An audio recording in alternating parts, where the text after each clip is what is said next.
And now for the moment of truth, the process. First, we begin with the resist process. And so this is all experimentation at this point. At this point, I have no idea if my scientific equation, my hypothesis is going to come true. So first we're going to try to use the Izink glaze as a resist. Now, I remember we made this gorgeous color. There it is. I am using my jelly plate again. I love a jelly plate. So I am going to brayer on the Izink glaze in our color that we made up, which is some combination of night, indigo, and maybe the blue moon all together. Yes, look at it. Oh, that's yummy. I know, right? Anyway, so we're going to put an even coat there. Now, I will tell you that this glaze, again, just so for the record, the Izink ice is a very sticky substance. Mental note, it is very sticky. Very sticky. And so you want to pull quickly. Like, I'm going to put that paper down. I'm going to get it all the little nooks and crannies, and then I'm going to pull that paper up once I get it all in there, because the paper will stick. So that's a note as you're learning your materials, that sometimes you have to learn the hard way. Like, I am just, why am I still rubbing? That paper's going to stay down there, but I'm going to pull it up. And, cute. Okay, let's see what else we got. So I am just, like I said, one of my experiments was to see how the material acts on the types of papers that I use. So that's a part of my experimentation. I'm also trying to experiment to see which form of resist I like the best, which one gives the best results.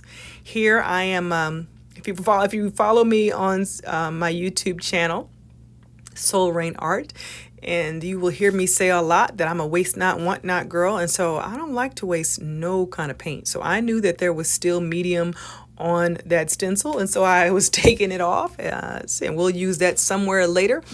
That's not really technically a part of the experiment, but I wasn't going to waste that paint. And then I'm also going to take another piece of onion skin. So in this case, I'm using onion skin, but you can use tracing paper. You just want some kind of thin, translucent paper to see how the paper does with the medium. And so I am trying to see if I can pull up a ghost here, because I see that there's a print, and look at that.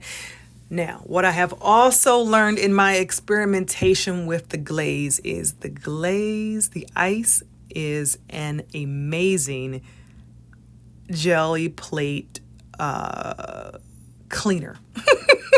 I know it wasn't designed for that, but if you're like me and you like to get all of what some people call crusty bits, or the old wall crumbs, or the pieces, the goodness that still remains on the plate, if you use the glaze will lift it up nicely. I keep calling it glaze, and I'm just using the word glaze, but when I'm saying ice, the ice glaze. Okay, so we are trying it on another substrate. I believe this one is resume paper. I believe it is resume paper. And we'll get the nooks and crannies, and then see what it does. Nice.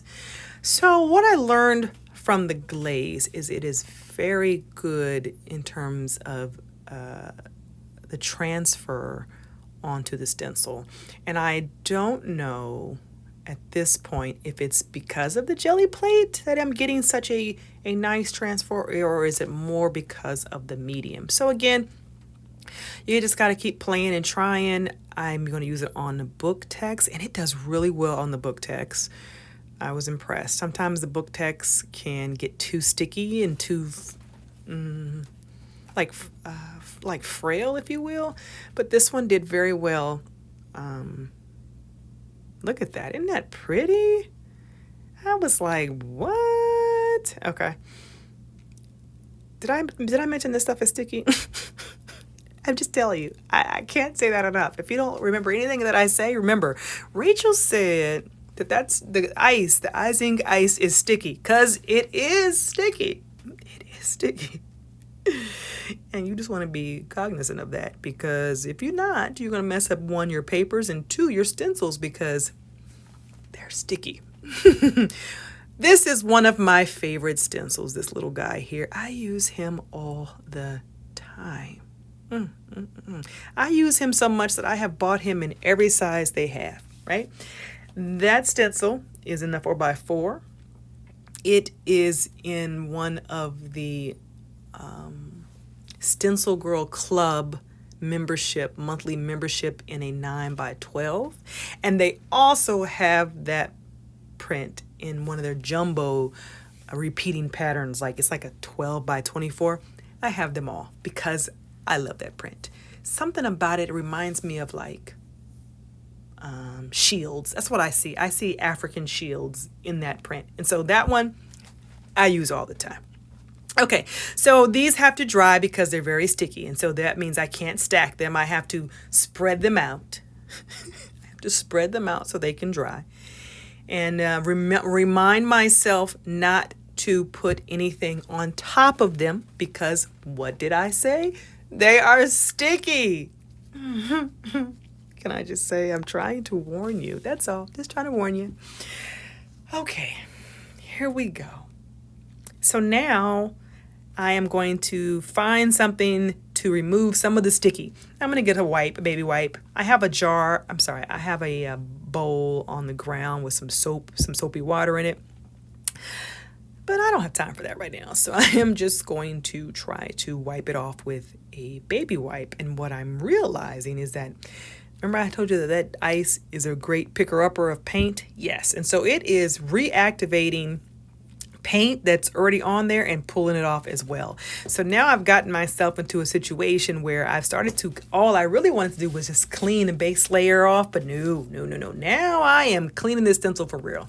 And no one wants to watch that. So hopefully I will, let's talk about something else while we watch me clean. So I hope you have enjoyed this course so far, this free mini course. I just wanted to introduce myself to the mixed media community. Those of you who don't know me, I wanted you to get a little taste of the type of work I create, and I was honored that Seth would ask me to be a part of this blog hop, and I was honored to test out the Aladdin products as well as Stencil Girl products. Stencil Girl, I have if they sell stock, I'm going to buy some stock because I literally buy all the stencils. I'm just saying, I'm doing my part, Mary Beth, to keep you in business. No, but we are a great community, all of us who are Stencil Girl, in the Stencil Girl community. So if you're not a monthly subscriber, you should be. One of the things that I like about the monthly subscription is you get stencils that you would never normally order. And sometimes I know I get some kind of way like, oh, I would never order this stencil. I'll never use this stencil. But you know what? Whenever that resistance shows up, I say, you know, Rachel, let's use it. And I usually fall in love with the stencil. So I do applaud that aspect of it. Now, normally, like 9.5 out of 10 times, I love all the Stencil Girl stencils that come out in the club. But every now and then I get one and I'm just like, I'm not a butterfly girl. And then as soon as I say it, I become a butterfly girl. So I will say I have enjoyed being stretched and learning to use the different types of stencils that I normally wouldn't buy. But 9.5 times out of 10, they are perfect. They hit the mark. Like this month's and next month, the sneak peeks, oh, those have been great. So anyway, I think we're done cleaning this stencil, and now we can move on to our next experiment. Dun, dun, dun. Resist with... Really? You're just going to take all day, huh? You guys want to hear me sing? No? Oh! Mental note. Again, as we say in my tribe, waste not, want not, and I knew that there was still some goodness on that plate. And so you see me taking advantage of the goodness, pulling it up, and look at it. Look, it's just going to come all the way clean. I'm getting stuff that's probably been on there for 4 years. That's how powerful the Izink ice is. We may have to rename it, Seth, to... or Aladdin. You guys may have to remarket it. Sell a clear glaze and call it the Jelly Plate Cleaner Scrubber-upper or something. Anywho, here we go. The next resist. Yes. Rachel. Rachel. Rachel. Please. Yes. Okay. Woo-hoo! Here we go. Resist experiment number 2. We are going to use the Izink pigments as a resist. Now, I had this idea in my head that I could take the Aladdin Izink. I had this idea, right? That's what happens. I get these ideas and I'm like, let's try this. And my idea was I could take the Izink pigment and put it in like a paint pen, right? Because like I use acrylic markers all the time. So why couldn't I put the acrylic, because I mean, that's what it is. It's like an acrylic paint, and he put it in a fingernail polish bottle. So I said, let me see if I can put it in one of these empty paint markers. Well, not all experiments are good experiments. Or let's just say right out the bat, we haven't mastered them. So I pour some of this white. I know. Seth was like, did she just buy 3 whites? I did. I ordered 3 whites after I did my initial experiment, and then this is the second experiment. And so I'm putting the white, of which you cannot see. I am putting it in. I'm trying to show you that it's a cute little fingernail polish brush. But I am going to put it inside of this F&W paint marker that's empty. So I'm popping it open. And then I'm going to try to balance it, not so much. And I'm telling you right here about the paintbrush. And then I'm going to try to pour that in there. Go for it, mad scientist. There you go. There you go. You can do it. And it pours in there nicely. It does. It's a little thick, but it goes in there. I feel it all the way up. These are real-time experiments. There's no fast forwarding on this one, apparently. So I am filling it up. Boom, boom, boom, boom, boom, boom, boom, boom. Can't touch this. That would be what we call intermission singing. Okay, here we go. So I put the top on, and then I'm about to do my experiment, and it doesn't work as well as I want it to. Like, I wanted it to be like perfect. I wanted it to come out just like it was a Posca pen, and it does, but it's a little thicker than Posca ink. So it's more like an enamel. Like, really, it is more like a fingernail polish than it is like an acrylic paint pen. So I'm going to try to use it because, I just poured all that in there. And I'm determined now to make it work. But I quickly realized it's not going to work. So I just decided to move on, and we're going to use it like he did. Oh, okay. So sometimes what I do here is I will trace. Yeah, because what I'm doing is I'm trying to find out the way that this is going to work, right? And I wanted you to see this, right? Like, I could have just showed you the final project, and then you would have said, oh, wow, she just had it all figured out. But I wanted you to see that the figuring out is a part of the dance, right? And so you try different things. Like here, I'm going to try to trace it, and then I was going to try to color it. Then I realized, why would you do that? You have a stencil. So use a stencil like you would use a stencil. And so I'm just going to try to color it inside the stencil, and that's not going to work. So then I'm just going to say, well, what's our next option? I'm going to use it like it was actually designed. I'm going to use it like a paint pen. See how tedious I'm struggling here. Now, I quickly, don't worry. I'm going to, yeah, there you go. See how I just did, yep, moving on. I'm moving right along. And so I'm just going to paint. I'm going to paint.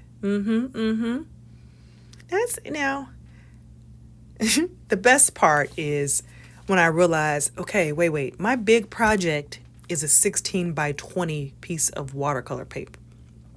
And in my head, as I'm doing this, I'm processing, am I going to sit there and do this on a big 16 by 20? Now, I have. Now, don't get me wrong. And when I show you how I make my mud cloth and watercolor, I do go through the tedious process of painting by hand through stencils, right? But in my mind, the mad scientist is alive and well. And so in my mind, I'm processing, yo, Rach, there's got to be a better way. I mean, what, at worst, it won't work. So I'm going to continue to do it this way because I need to finish my experiment. And then see that was me thinking, I wonder how much fluid I actually have. How much wiggle room do I have here? That was why I did the shake. And then, how thick is this? Because I'm about to try something. The adventure is about to begin. Once I finish this, until then, we shall talk. So, in the actual African textile technique of adire, they use a very similar approach, actually. They use this like chalk paste that they make. And this paste, they apply it very similar to this. I've seen little pictures, like they have these little like almost like Elmer's glue bottles now. I don't know how they did historically, but now they use these little glue bottles almost, and they apply it through a stencil, very similar to how I'm applying this. So that was fun to realize that I was actually kind of using a technique that they use before. So if you see that little shirt I have on in that picture, see that mudcloth shirt? That is that is one of my creations, my art that I made last year when I did 100 days of mudcloth in watercolor. And that is one of my favorites. So of the 100 prints, I selected, I think, 20 of the 100 prints that I made, and I turned them into fabric and into clothing. And so that shirt, I have that shirt, that yellow mudcloth, that mustard mudcloth that you see. I have it in a silk shirt. I have it in a scarf. I have it, I personally own it. Like, you can get it, any kind of way you want it, but I personally own it in the scarf and in the blouse and as a dress. Yes. And it's one of my favorites. And so I get lots of compliments in that shirt. People always want to know, oh, wow, your shirt matches your scarf. And then my husband, I bought him the tie. And so we'll go to meetings and I'll have on my black suit and that shirt, and he'll have on his suit and tie. And people always ask, where do we get him from? But nevertheless, I think I am going to speed this up just a little so we can get to the next part. Hold on. All right, so we're just going to move right along to the next color. So what I wanted to do in my experimentation was I wanted to see what the various colors look like as a resist, because again, I'm trying to get to my end state. I want to make a large piece that looks like an African textile, that looks like I'm trying to create this faux indigo African textile, and so that's the objective, my end state.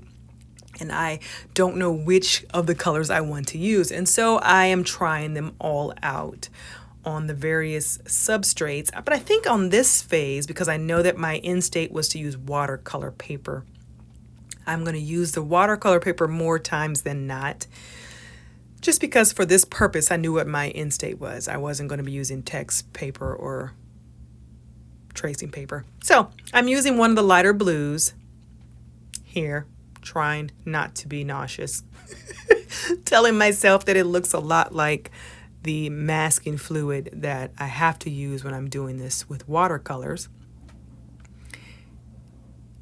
And wow, look at that. Okay, so I'm going to use another color. I'm going to use a dark. Again, because remember, I am trying to figure out which of these is going to look best with the indigo dye. So I just want to try them all out. So I'm going to select another one. This is a different color blue, and I'm just painting. Now, my takeaway with this one was, this works a whole lot better when you use a stencil with a whole lot of open space versus using a stencil that has a lot of little detail. However, it was nice. Like, you're going to see in the result that doing the little details, they are nice, and you do learn a lot, and the detail is. So sometimes you have to not be in a rush, right? Like I'm doing this voiceover, and I'm trying to give you an overview to see what I did in my experimentation. But in this moment, when I was there experimenting, I could have taken all the time in the world because it was my time. And I think we have to give ourselves permission to just play and experiment and learn our materials and learn what we can create. I have discovered some amazing techniques and processes just because I asked the question, like, what happens if I do this? Or I wonder if I can, like, my whole journey with African textiles is one of me asking the questions. How can I create that effect, that look, that feel, that,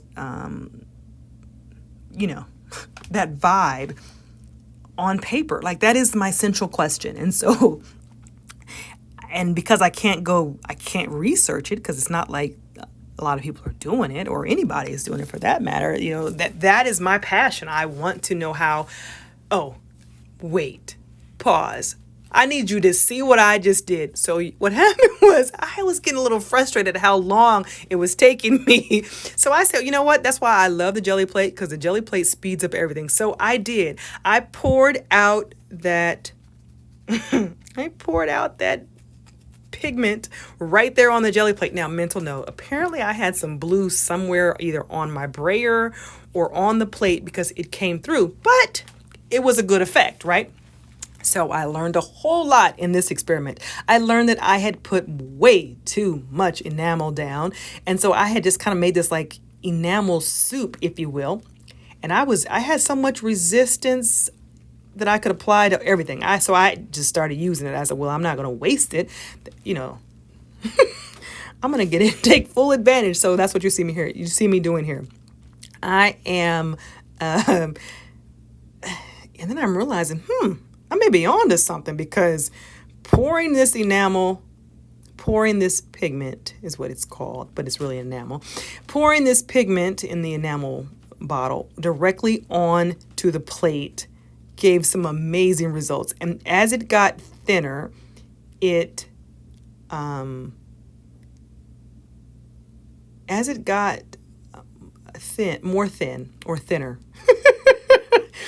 As it started to wear down, it became more effective. And so that was my takeaway, was you got to figure out the right amount, because in the beginning it was like a soup. You see that on the left, that first pool is just like all liquid. But as it dried and as it got thinner, it picked up the details of the stencil. And so that was a fun experiment. And I'm glad I was brave enough. And what in the world? Yes, I did. I just sprayed Izink dye spray on top of the enamel because I'm trying to pick it up. Again, your girl don't like to waste nothing. So I did a waste not, want not pool there. And I realized, there's still a whole lot on this jelly plate. What's this gonna do? I grabbed the magic sauce. So I grabbed some of the ice and I use it to clean my plate. Now watch this. I want you to watch this. Watch this. You saw how much was on there. Now watch this. Amazing, like for real. I'm gonna need Aladdin to rebrand this stuff as the jelly plate cleaner, because it cleans the jelly plate like none other. Okay, so what you see is me pulling off all that blue and all that pigment off of the plate and creating this lovely background. Look at that plate getting clean. That's all I'm doing. I'm just cleaning my plate now. Just cleaning my plate. Allowing the ice to do its thing. Here we go. And so that concludes the second form of resist. As you see, I made a whole lot of those with the ones on the jelly plate because I poured too much. But nevertheless, it was fun. I have 3 samples and I'm going to put them away and let them dry so that we can go on to the next experiment, which is resist with embossing powder. Now, this is nothing new, right? We all know about resist with embossing powder. But for me, I just wanted to try it on the 3 different substrates. And I mean, literally. So a part of me was hoping that in this battle of the embossing powders, that the beeswax would win. Why? Because traditionally, wax is used as a resist in African textiles. And so I wanted it to win. And it does a good job. I mean, I'm not saying it doesn't do a good job. You're going to see. It does a great job. It just wasn't as clean, if you will, or as detailed as the Wow embossing powder. So I gave it away. The result was the Wow is going to win. But right now in the middle of it, let's enjoy the experiment. So I say, I'm thinking I was going to use the fancy tools, and I was like, nah, at this point, we're just trying to get this ink on here. And so I'm going to use my embossing Wow thing, and I'm using the full body weight here. That's a technique. Use full body weight to impress the Wow ink, to get it nice and juicy. I've learned that through the years that you want to get it juicy. So especially when you're trying to do the technique I'm trying to do here. So I'm putting down my embossing ink. Now, there are lots of different embossing inks on the market, but I'm not, just because Seth asked me to, but I am partial to the Wow embossing pad. It is very moist, stays moist. As you see, I am what they call a heavy. I'm a full jar kind of embossing powder girl. I use the full jar, like whatever size jar you give me, I'm pouring the whole jar onto the paper. Why? Because I have my handy dandy blue thing, and it's going to go right back in the jar. It's just easier that way, just to pour it on, make sure I don't miss anything. So I pour it back in the jar.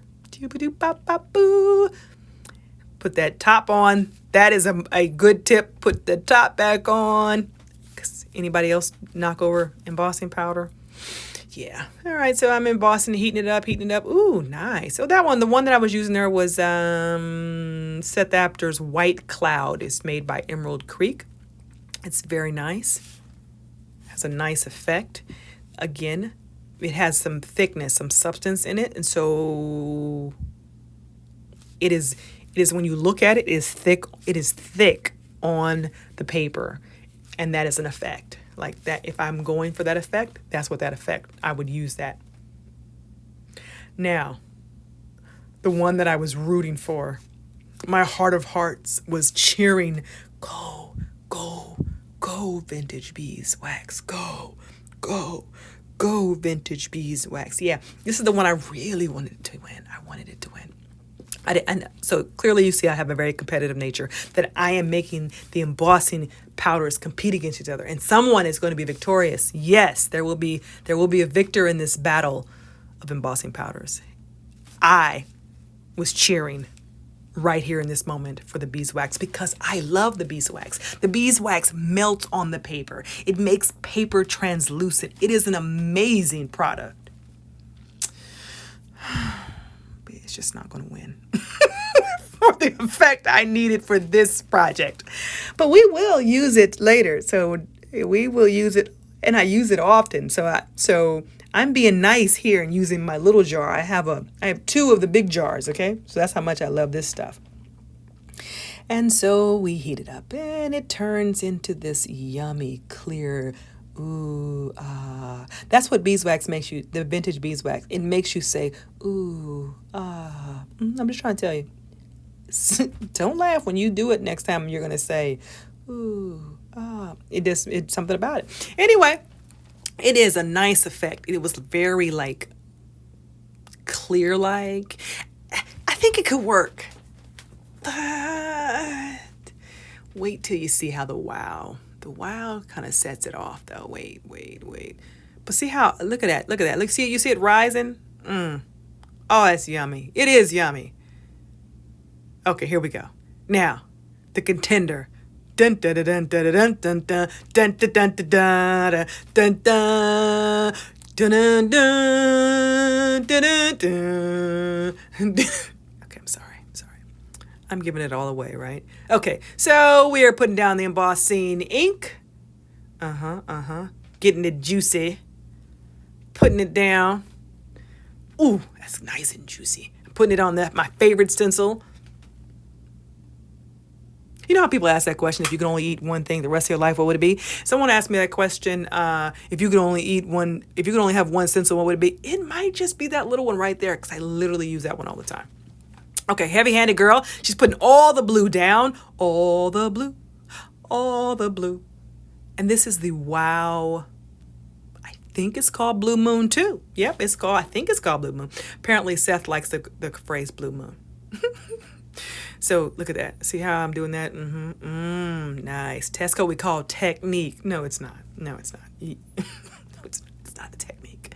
I need to watch some more card making videos. That's where I get my embossing skills from, watching card making videos, because the sisters who do cards, they have mad embossing skills. Anyway, here we go. I am going to heat gun it, and you're going to see why this one won. Like, the details of the stencils just come through. Ooh, look at that. I got fancy. And maybe that's why it won. Anyway, so I pulled out my little static cleaner thing, and then I'm going to emboss. And maybe also, look at that. Just look at it. Yeah, hands down it won. Just boom! It dropped the mic, or dropped the heat tool on him. Said, boom, victory! I'm sorry. I'm getting a little excited about embossing powder, right? Okay, I'm going to try to calm down, because somebody here is probably wondering, why is she so hyper? I don't know. I'm sorry. Just, it's embossing powder. It kind of does that for me. It's miraculous. See a little tip right there? Seth taught me that. He said, heat it from the back, too. I'm a good student. See, Seth, I listened. You didn't think I was listening. I heard everything you said. He said, heat it from the back sometimes. That helps it just to... I don't know what he said it, but he just said do it. I'm sure. Anyway, so there we go. Our experiment is done. The battle royale for of the different techniques. I like them all. So now we have to see which one works with the dyeing process. Woo! So first we're going to dye over the Izink ice. And I get out my new fancy orange dye that I created. Don't ask me why I use the orange, but I did. So I used the orange because I just wanted to play in that yummy color. Maybe because the glaze looks more like a turquoise teal color than it does like an indigo. And so I said, let's use a color that complements it instead of a color that wouldn't. So that's what I did. I am going to use my little paintbrush here. I am going to just paint, doing some smushing as a way to pick up paint. That's what we did there. All right, moving right along. And we're going to dip the paintbrush into the dye spray. Yes, I like that. I like that technique there. Put that top on there and move right along. It was a little solid, and so I'm going to use some other colors just to give it some variation. Again, I'm working on my technique for later. So I put that away. Now we're going to pull it up. Look at that. Yeah. You don't need to use wipes. Just use scrap pieces of paper when you want to clean up your paint. Therefore, you have some color on those scrap pieces of paper. Okay, so now I am going to wipe off. Yes, part of this resistance process is you put on the dye, you wipe off the resist. And so I am wiping, in essence, what I'm doing, just so you know, because this can be a little confusing. All I'm doing is wiping the dye that is sitting on top of the ice. The ice has acted as a resist, and so the dye, while it's still wet, is literally sitting on top of it. And so if I wipe down the areas that have the resist, the ink that is laying on top, the dye that is laying on top, will get wiped off. So that's what I was doing there. So a part of this dyeing resist process is to wipe off the dye off of the resist. The next one is the dyeing over the pigment. And we're going to use our indigo. All right, we're going to use our indigo spray. It is the yummiest color. Again, I think that was half of the licorice and half of the blue moon.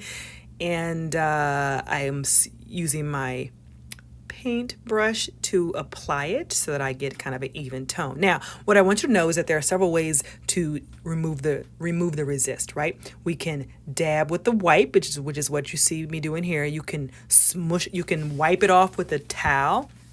And each way has a different effect. If you wipe it off with the wipes, because they already have some kind of liquid substance in them, they will pull not only the dye that's on top of the resist, but they will pull some of the surrounding dye that's around the resist, right?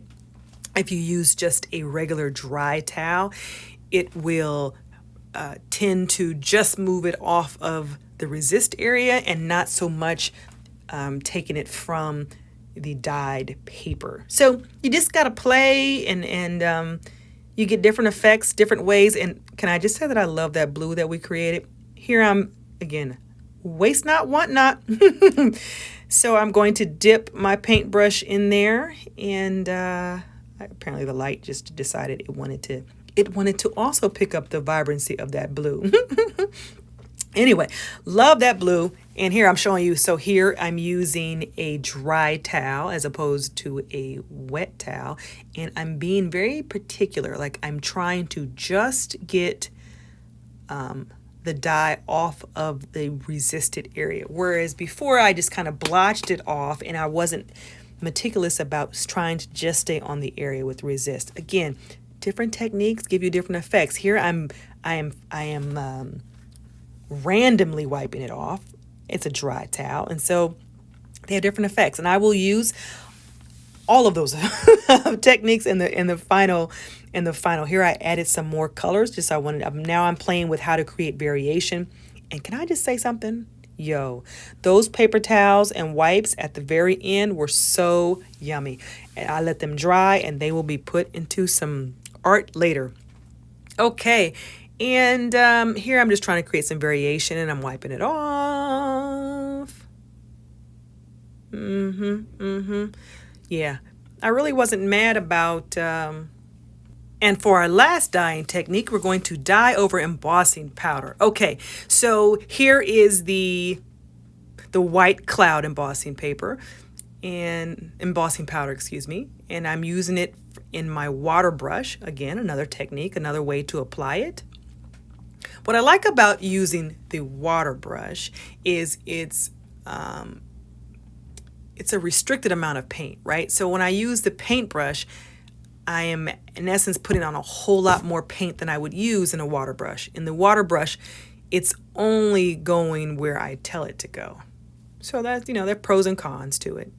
You definitely have more control with the water brush. It's not going everywhere versus with the paintbrush. Okay, so there's the beeswax, right? Like, it's an effect. It is definitely an effect. It is definitely an effect. But I didn't want it for my final project. I wanted it to win. Okay, here I'm using a totally different paper towel. I'm using one of those shop paper towels. They're a little thicker, the blue ones. Don't know why. I just had it handy. I wanted to see if there was a difference. I am mixing in the colors. Again, in the back of my mind, I know that, okay, this is how we learn. We experiment. And that is, again, was that the white? I think that's the white cloud. Yeah, that's the white cloud. Nope.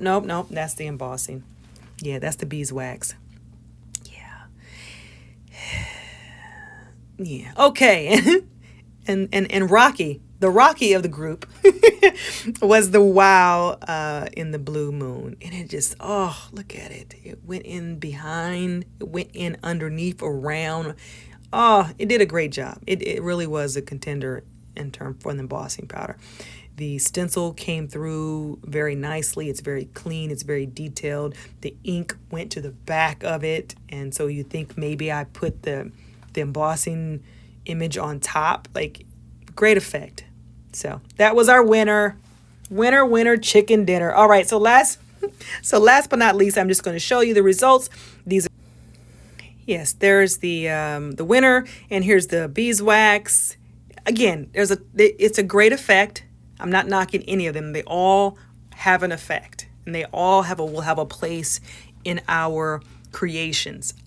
I just really liked the first one. All right, and here, ooh, this one I love. This is the enamel on the pigment. That's what it's called, the Izink Pigment from the jelly plate. What? It was perfect. And then these are from the Izink Ice. Yes, the Izink Ice. And they're very detailed, very detailed. So there you go. All of our experiments. I loved all of them. Learned a lot. And that's what it's all about. I hope you enjoyed this video and you learned a lot. And more importantly, I hope you will play with your materials, and when you're finished you'll have blue hands like I did. Until we have the opportunity to create again, may your soul reign.